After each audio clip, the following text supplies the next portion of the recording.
It started the way most problems start in a quiet neighborhood, not with a fight, not with shouting, but with something small enough that you almost feel silly caring about it. And if I'm honest, I almost ignored it completely. The first time I saw it, it was just a wet t-shirt hanging over my backyard fence like it had always belonged there, like my property was just an extension of someone else's laundry routine. And for a second, I actually laughed because it felt so absurd, until I realized it wasn't going away. My name is Evan Miller, and I've lived in the Oak Ridge subdivision long enough to know every sound, every dog bark, every sprinkler that kicks on 5 minutes too early. It's the kind of place where life is supposed to stay predictable, quiet, contained, but that year something started crossing a line that wasn't supposed to be crossed, and it wasn't loud at first, it was just fabric. I remember that morning clearly. I was letting my dog out, coffee still warm in my hand, half awake, when I caught a strange smell of detergent mixed with damp grass, and I followed it out of instinct more than curiosity until I reached the back fence. And there it was, draped neatly over the wood like someone had carefully placed it there on purpose, not blown by wind, not caught by accident, just put there. I told myself it must have come from next door, the kind of mistake you fix once and forget, so I did exactly that. I picked it up, tossed it back over the fence without thinking too much about it, and went on with my day. But 2 days later it happened again. Only this time it wasn't a shirt, it was a towel, folded almost too neatly, sitting on my side of the fence like it was waiting for me to notice it. And that's when the feeling shifted, because wind doesn't fold things. Wind doesn't place items with intention. Wind is chaos. And this felt like order. Next door to me lived a family I barely knew beyond polite nods. A man named Carlos Reyes, his wife, and what felt like half a dozen kids constantly moving through their small backyard like a machine that never stopped producing noise or laundry. And I started noticing things I hadn't paid attention to before. Their clothesline was short, overloaded, always full, while my fence line stretched longer, higher, catching the afternoon sun and a steady breeze that made it almost perfect for drying anything. And slowly I began to understand the logic of it, even if I didn't like it. It wasn't random anymore. It was convenient, and convenience has a way of quietly overriding respect if nobody stops it. First it was socks, little things you could almost pretend not to see. Then came jeans hanging like they belonged in my yard more than theirs. Then one morning I stepped outside, and there was a bedsheet stretched across 2 full fence panels, moving slightly in the wind like a flag claiming territory that wasn't theirs. I stood there longer than I should have, just staring at it, feeling something I couldn't quite name at first, not anger exactly, more like a slow realization that my space had started to feel shared without my permission. I didn't want to jump to conclusions, because in a place like Oak Ridge, nobody wants to be that neighbor, the one who complains about everything. So I tried to keep it light in my head. Maybe it's just messy. Maybe they don't realize how far it's reaching. Maybe it'll stop. But it didn't stop.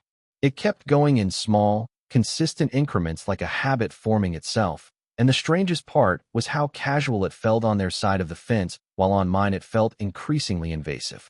One afternoon I had friends over. We were sitting in the backyard talking, and one of them actually asked me if I had started hanging laundry outside because there was a row of socks lined up along the fence like some strange decoration. And I remember laughing it off. But inside it bothered me more than I wanted to admit, because it meant my yard was no longer just mine in perception, even if it legally still was. I finally decided to say something, not in a confrontational way, just neighbor to neighbor. So one evening I walked over. Carlos was outside fixing something near his patio, and I brought it up casually, told him I'd noticed clothes ending up on my fence, and maybe we could just be a bit more mindful. And he actually smiled like I had told a joke he didn't fully agree with, and said sometimes things just spill over when you're drying a lot of laundry, like it was weather, like it was gravity, like it was out of anyone's control. I remember standing there thinking about that word spillover, because spillover is accidental. Spillover doesn't involve clothespins placed neatly on the top edge of a fence, and I had started noticing those too, small plastic clips appearing on my side of the wood like fingerprints of intention. I didn't argue, I didn't push it further, I just nodded and went back home because I've always been the kind of person who believes most things can be solved without making them bigger than they need to be. But that night I sat on my back porch longer than usual watching the fence line, and I couldn't shake the feeling that something had quietly shifted between 2 properties that used to feel separate. Over the next week I hoped it would fade out naturally. I even convinced myself it was already slowing down, But then I woke up one morning to find another bedsheet hanging there, fully spread, clipped securely in place like it had every right to be there. And that was the moment I realized I wasn't dealing with an accident anymore. I was dealing with an assumption, and assumptions are harder to correct than mistakes. I didn't want this to turn into a feud. I really didn't. Because in neighborhoods like ours, once things escalate, they tend to stay escalated. But I also couldn't ignore the slow erosion of something as simple as personal boundary. So I started thinking less emotionally and more practically. Like if I can't convince them to stop, then I need to make it impossible for it to continue. And that thought is where everything started to change, though at the time I didn't realize how far I'd end up going just to reclaim a piece of wood in silence. I wish I could say I handled it with some dramatic moment, some clear breaking point where I stood in the yard and said enough, but real life doesn't usually give you that kind of clean turning point.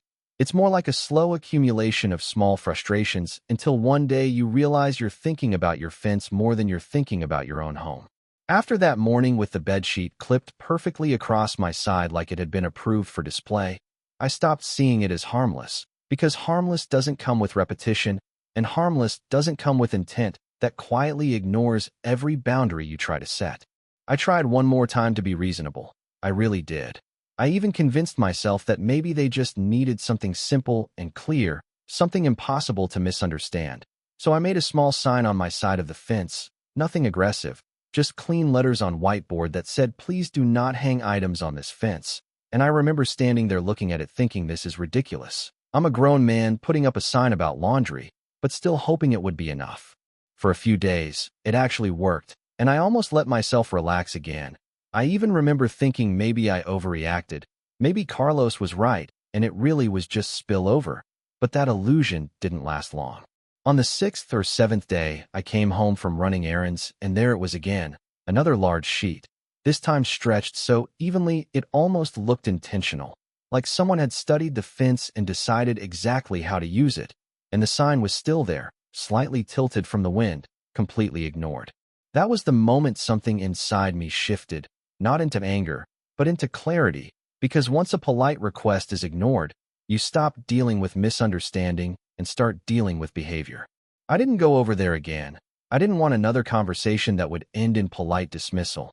Instead, I started walking the fence line slowly that evening, just observing it like a problem I needed to solve rather than a situation I needed to feel.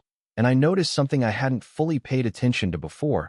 The top of my fence was perfectly flat, smooth wood, ideal for clipping things onto, almost like it was designed for exactly what was happening, and I realized that no amount of talking was going to change the fact that my fence was physically better for their use than theirs was. That's when the idea came, not dramatic, not emotional, just practical, almost boring in how simple it was. I didn't need to fight them. I didn't need to convince them. I just needed to remove the advantage. The next morning, I went to a local hardware store on Maple Street, the kind of place where everything smells like sawdust and metal, and I asked for a vinyl fence cap. Nothing fancy, just a smooth rounded topper that would protect wood from rain and sun damage. And the guy at the counter didn't ask questions. He just nodded like people come in solving invisible problems every day.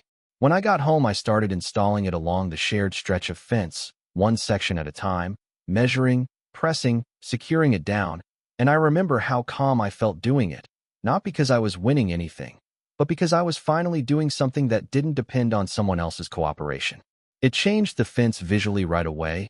It looked cleaner, more finished, but what mattered was the shape, because instead of a flat surface that could hold clothespins, it became curved, smooth, almost like it was designed to reject anything that tried to stay on it. I didn't tell anyone what I was doing, not because it was secret, but because it didn't feel like a statement. It felt like maintenance, like fixing something that had slowly become inconvenient. A couple days later, I was in the kitchen when I saw Carlos in his yard looking toward my fence for a moment longer than usual, not angrily, just observing it, like he was trying to understand why it suddenly didn't work the way it used to, and I went back to what I was doing without overthinking it. The first test came that same afternoon. A small towel appeared on my side again, probably out of habit more than anything else, but this time it didn't stay. It slid, slowly at first, almost comically.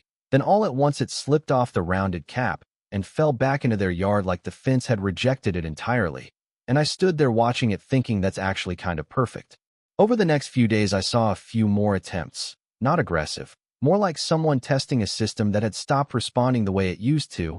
A sock here, a shirt there, each one lasting less time than the last, sliding off as if the fence had developed its own opinion, and eventually the attempt stopped altogether. I didn't celebrate it, I didn't need to, because what I was really noticing wasn't victory, it was relief, the kind you only realize you were missing once it comes back. One afternoon while I was grilling in the backyard, Carlos called over casually from his side, leaning on his fence like nothing had ever been tense between us, and he said something like they'd been having trouble keeping laundry up lately. It kept slipping, and I remember wiping my hands on a towel and just nodding, telling him I had added a protective cap to prevent weather damage to the wood, which was true, not the full story, but true enough that it didn't need defending. He looked at it again, then shrugged, almost amused, and said they might just put up another line closer to their house instead. And that was it, no argument. No confrontation, just a quiet adjustment of reality on his side. That night I sat outside again, coffee in hand. But this time the fence didn't feel like a boundary I had to defend. It just felt like a fence again. Nothing more, nothing less. And I realized how quickly something small can grow into something that occupies your thoughts every day without you noticing it. For the first time in a while, my yard felt like mine again, not because I took anything from someone else, but because I removed the conditions that made it easy to lose it in the first place, and I thought that was the end of it. Clean, simple, resolved. But life has a way of leaving just enough silence after a problem to make you wonder if it's really gone or just waiting. The change didn't feel like a victory in the way people usually expect stories like this to end. There was no dramatic confrontation, no final argument, no moment where anyone admitted they were wrong. It was just quiet, almost suspiciously quiet, like a noise you had gotten so used to in the background that its absence felt louder than its presence ever was. For the first few days after I installed the fence cap, I kept expecting something to appear out there out of habit more than logic, like my brain hadn't updated the new rules yet. So I still found myself glancing at the back window more often than I needed to, just checking, just waiting for the old pattern to repeat itself. But it didn't. The fence just stayed a fence, nothing on it, nothing crossing it, nothing hanging over like it belonged somewhere it didn't. And I remember the first morning I walked outside and didn't see anything there. I actually paused for a second longer than usual, like I was trying to confirm it was real. It sounds strange when I say it out loud, because it's just laundry, just fabric, just a fence, but the truth is it had slowly become something else in my head over time, a kind of daily interruption I had started to anticipate even when I didn't want to. And when it stopped, it didn't just remove objects, it removed a small layer of tension I hadn't fully realized I was carrying around. Carlos and I didn't talk about it directly after that. Not in any meaningful way. There was no "hey, sorry about that" moment, no acknowledgement that anything had changed, just the natural drift back into normal neighbor behavior where you nod when you see each other and keep your conversations short and practical. And weirdly enough, I was okay with that, because sometimes closure in real life isn't a conversation, it's just the absence of repetition. A couple weeks later, I noticed something new on their side of the yard. Carlos had set up an additional clothesline closer to their house, more stable this time, better tension, clearly built with intention instead of improvisation. And I remember standing at my kitchen window watching him and his son adjust it in silence, not looking over at my fence, not acknowledging anything beyond their own space, just solving their own problem properly this time. There was something almost neutral about that moment. No resentment, no satisfaction, just two systems adjusting themselves after one of them stopped being available. And that's when it hit me in a way I didn't expect. The situation had never really been about laundry in the first place. It had been about default behavior, about what people do when there's an easy option in front of them that doesn't require asking, and how quickly easy can become normal if nobody interrupts it early enough. I didn't feel like I had won anything. That word doesn't really fit situations like this. There was no opponent in the traditional sense, just overlapping convenience and unclear boundaries. And what I had actually done wasn't defeat anything. It was remove access. That distinction stayed with me more than anything else, because it made the whole thing feel less emotional and more mechanical in hindsight, like the problem didn't end because someone changed their mind. It ended because the environment no longer supported it. A few weeks later, we had people over in the backyard. A normal evening. Nothing special. Music low, grill going, conversations drifting in and out, and I remember at some point one of my friends commented that my backyard felt unusually calm, like there was a kind of balance to it that wasn't there before, and I almost laughed because nothing in the physical space had changed except one very specific pattern had disappeared. Even I noticed it in how I moved around the yard, less subconscious checking, less small moments of irritation I hadn't realized were stacking up, just more presence, I guess. Carlos came out briefly during that evening too, not for anything related to what had happened, just asking about a soccer ball that had rolled over earlier, and I tossed it back over the fence without thinking. And that simple motion, which used to carry this weird emotional weight I didn't fully understand at the time, now felt completely ordinary again, like it was always supposed to be that way. Months passed like that. Nothing unusual, nothing escalating, nothing resurfacing, and honestly, I almost stopped thinking about it altogether, which is probably the closest thing to resolution most situations like this ever get in real life. They don't end with closure, they just fade out of relevance. Then one evening, long after I had mentally moved on, I noticed Carlos standing near the fence on his side, not doing anything in particular, just looking at it in a way that felt more reflective than practical, like he was remembering a version of it that no longer existed in the same form. When he noticed me, he gave a small nod and said something simple, almost casual, something like, "Funny how a fence can feel like nothing until it stops doing what you expect it to do." And I remember just standing there for a second, not really responding, because there wasn't much to add to that. It wasn't an accusation, it wasn't an apology, it was just an observation that sat somewhere in the middle of understanding and hindsight. After that moment, there wasn't much else to say between us, and I think that was the closest we ever got to acknowledging the entire situation without reopening it. Just a shared understanding that something had happened. It had changed how things worked for a while, and then it stopped. Later that night, I sat outside alone. Same chair, same yard, same fence in front of me. But my mind wasn't on frustration anymore. It was on something quieter, the realization that most conflicts like this don't start as conflicts at all. They start as convenience, then repetition, then assumption, and only later do they become something people argue about. And I kept thinking about how easily it could have gone a completely different direction. If I had chosen confrontation instead of adjustment, emotion instead of structure, it might have turned into something personal, something permanent between neighbors who otherwise had no real reason to dislike each other. Or maybe it wouldn't have. Maybe it would have resolved faster with words instead of changes. I'll never know.